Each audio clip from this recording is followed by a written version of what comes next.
ASM classes में आप सभी साथियों का स्वागत है। तो आज पढ़ा जाएगा लिंकिंग वर्ब। देखिए साथियों, मैंने आपको ट्रांसटिव इंट्रांसटिव वर्ब पढ़ा चुका हूँ और ट्रांसटिव वर्ब के साथ दो ऑब्जेक्ट अगर हो तो ये भी कल मैंने वीडियो में पढ़ा है, पिछली वीडियो में। तो चलते हैं साथियों, देखिए लिंकिंग वर्ब क्या होते हैं पहले ये जान लेते हैं। ठीक, उसके बारे में पहले से देखिए ध्यानपूर्वक पढ़ेंगे, ठीक, और उसके बाद हम बताएंगे। ठीक साथियों, तो अगर ना समझ में आए फिर बताना। ठीक साथियों, गारंटी देता हूँ आपको समझ में आएगा। ठीक,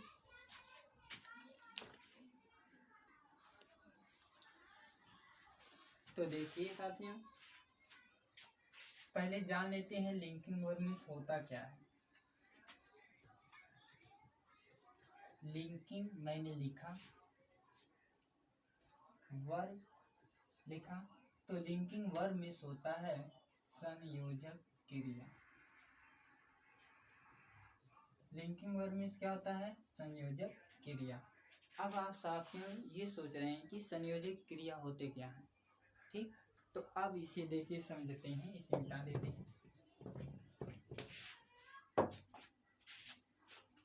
आप इसे देखे हैं, इज को, आर को देखे हैं, एम को देखे हैं, वाज को देखे हैं, वेयर को देखे हैं, या आप कभी ये भी देखे हैं सेकंड फॉर्म लगती है जैसे, या आपके फर्स्ट फॉर्म लगती है। ठीक, ये, या कभी आप देखेंगे भोज, कभी देखे होंगे काम। ठीक साथियों, या कभी देखे होंगे पियर। तो ये अगर हम देखिए is, are, am, was, were, ये जो होते हैं यही लिंकिंग वर्ब होते हैं। ठीक, समझ में आया ना? Is, are, am, was, were ये लिंकिंग वर्ब होते हैं, संयोजक क्रिया होते हैं। और जब ये देखिए ये मेन वर्ब की फर्स्ट फॉर्म लगी है और इसमें यस या यस नहीं लगा है, ये भी लिंकिंग वर्ब का काम कर रहा है।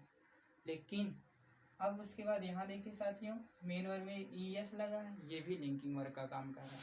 ठीक, तो अभी समझ में सब आएगा, धीरे धीरे आएगा। ठीक, घबराने से नहीं होता है, धीरे धीरे चलेंगे, आगे बढ़ेंगे, गारंटी है कि आएगा। ठीक साथियों, तो लिंकिंग वर्ब समझ में आया।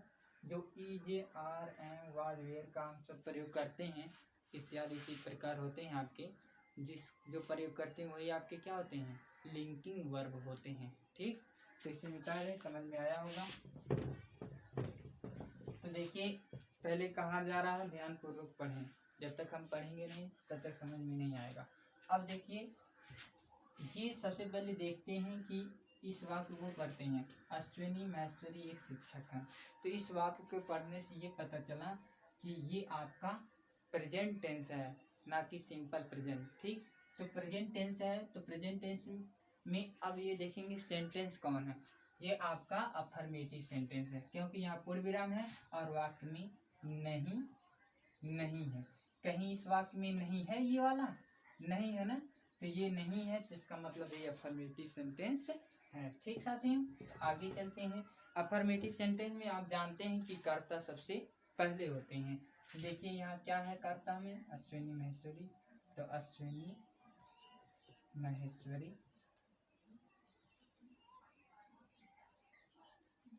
ठीक, अब उसके बाद है तो एक क्या, शिक्षक का अंग्रेजी टीचर, तो Ashwini Maheshwari is a teacher. ठीक, समझ में आया होगा। अब ये देखिए, अब इसमें आप बता सकते हैं ऑक्सिलरी वर्ब क्या है, सॉरी लिंकिंग वर्ब क्या है। ये जो आपका इज है यही आपका क्या है? लिंकिंग वर्ब है। ठीक साथियों, समझ में आया होगा। तो देखिए साथियों चलते हैं, इसका अनुवाद करते हैं। शिक्षक क्रोध में नहीं था। अब देखिए किसी वाक्य को पढ़ने से पता चलता है कि ये किस टेंस में है, किस सेंटेंस का है, तो ये पता चलता है। उसके बाद हम कदम आगे बढ़ाते हैं। तो इस वाक्य को पढ़ने से पता चला ये पास्ट टेंस है। क्या है?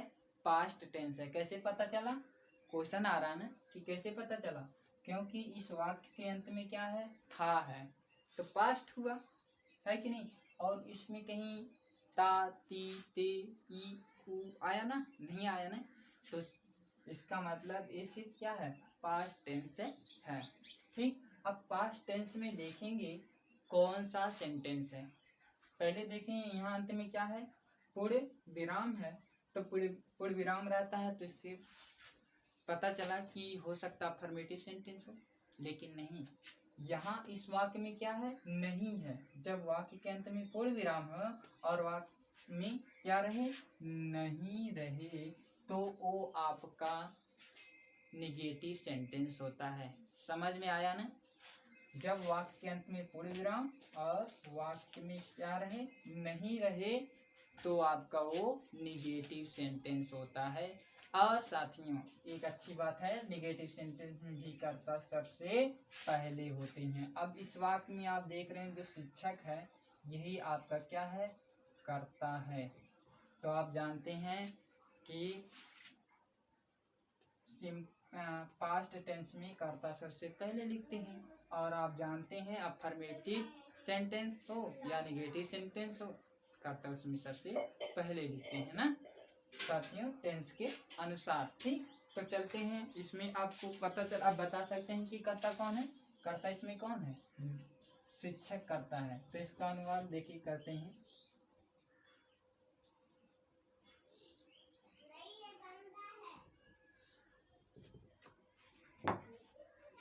तो देखिए शिक्षक का अंग्रेजी द टीचर।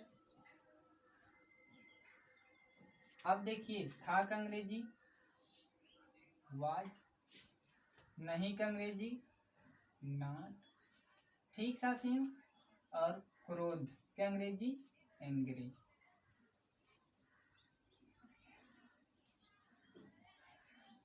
ठीक, समझ में आया होगा। तो देखिए तीसरा अनुवाद क्या है? चिकित्सक अंदर नहीं है, तो इसका अनुवाद करते हैं। ठीक साथियों, अब सबसे पहले देखेंगे कि वाक्य के अंत में क्या है? पूर्ण विराम है और यहाँ क्या है? नहीं है, तो इसका मतलब ये निगेटिव सेंटेंस है। जब भी आप वाक्य के अंत में देखना नहीं है और अंत में पूर्ण विराम रहे, तो आपका क्या होता है? निगेटिव सेंटेंस होता है। अब चलते हैं, निगेटिव सेंटेंस पता चला, लेकिन अब देखेंगे कौन सा टेंस है। इस वाक्य के अंत में क्या है? इसका मतलब प्रेजेंट है। सिंपल प्रेजेंट नहीं है, ये प्रेजेंट टेंस है। ठीक साथियों, तो प्रेजेंट टेंस में अब देखिए निगेटिव सेंटेंस है, तो आपको भी पता चला कि निगेटिव सेंटेंस में कर्ता क्या होते हैं? सबसे पहले होते हैं। तो इस वाक्य में देखिए सबसे पहले क्या है? चिकित्सक है, तो हमें ये कर्ता है, तो हमें सबसे पहले इसकी अंग्रेजी लिखनी है। ठीक साथियों, तो इसकी अंग्रेजी क्या होगी देखते हैं।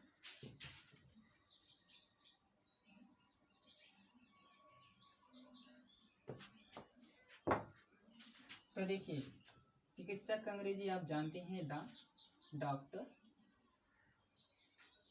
अब उसके बाद हाई का अंग्रेजी आप जानते हैं इज, नहीं का अंग्रेजी जानते हैं नॉट, अंदर का अंग्रेजी जानते हैं इन। तो डॉक्टर इज नॉट इन, मतलब चिकित्सक अंदर नहीं है। समझ में आया होगा। देखा, चिकित्सक का अंग्रेजी डॉक्टर, हाई का अंग्रेजी इज, नहीं का अंग्रेजी नॉट, अंदर का अंग्रेजी इन। ठीक साथियों, समझ में आया होगा। तो देखिए इसका अनुवाद करते हैं आपका, हम बड़े होते हैं। ठीक साथियों, हम बड़े होते हैं, तो देखिए इसका अनुवाद क्या होगा। तो देखिए इसका अनुवाद करते हैं। हम की अंग्रेजी क्या होती है? वी होती है। ठीक, ग्रो मिस होता है। ठीक है, आगे बढ़ना। अब कैसे बड़े हो रहे हैं? मतलब ओल्ड। ठीक, तो वी ग्रो ओल्ड, मतलब हम बड़े होते हैं। ठीक, तो अब देखिए सबसे पहले इस वाक्य को मैंने पढ़ा तो पता चला कि ये आपका अफर्मेटिव सेंटेंस है, क्योंकि पूर्ण विराम है और वाक्य में कहीं नहीं है, इसका मतलब ये अफर्मेटिव सेंटेंस है। अब अफर्मेटिव सेंटेंस में पता चला कि ये कौन सा टेंस है, और पता चला पढ़ें तो देखिए यहाँ क्या है? अब है तो प्रेजेंट। ठीक, होते हैं आया ना, तो ये प्रेजेंट टेंस है। ठीक साथियों, तो वी ग्रो ओल्ड। ठीक, समझ में आया होगा।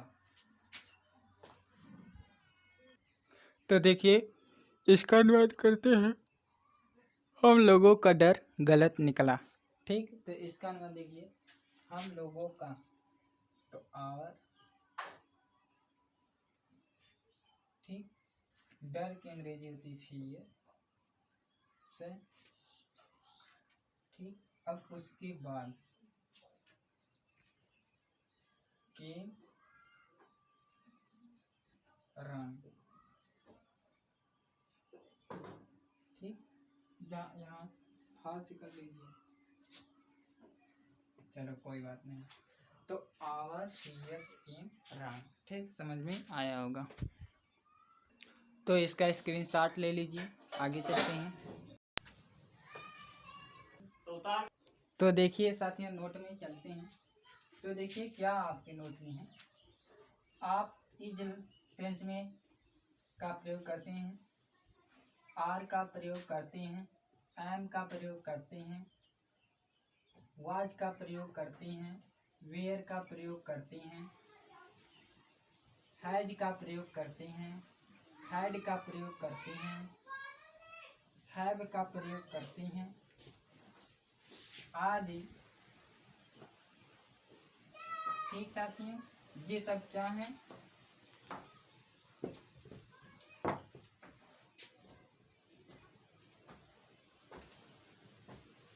यही आपकी आदि को लिंकिंग वर्ब कहते हैं। क्या कहते हैं, आदि को लिंकिंग वर्ब कहते हैं। अब समझ में आ गया होगा कि लिंकिंग वर्ब होते क्या हैं। ठीक, आप देखिए, is, are, am, was, were, has, had, have, यही आपके क्या होते हैं, लिंकिंग वर्ब होते हैं।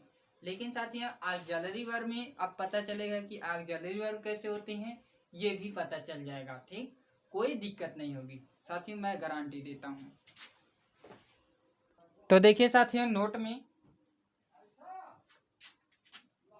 Is, are, am, was, were आदि को लिंकिंग वर्ब कहते हैं। समझ में आ गया होगा साथियों, तो इसका स्क्रीनशॉट ले लीजिए। देखिए अगर अच्छी वीडियो लगी हो, समझ में आ रहा है तो लाइक कीजिए साथियों वीडियो को। चैनल पर नए हैं तो सब्सक्राइब कीजिए, कमेंट कीजिए। ठीक साथियों, चलते हैं, इसका स्क्रीनशॉट ले लीजिए।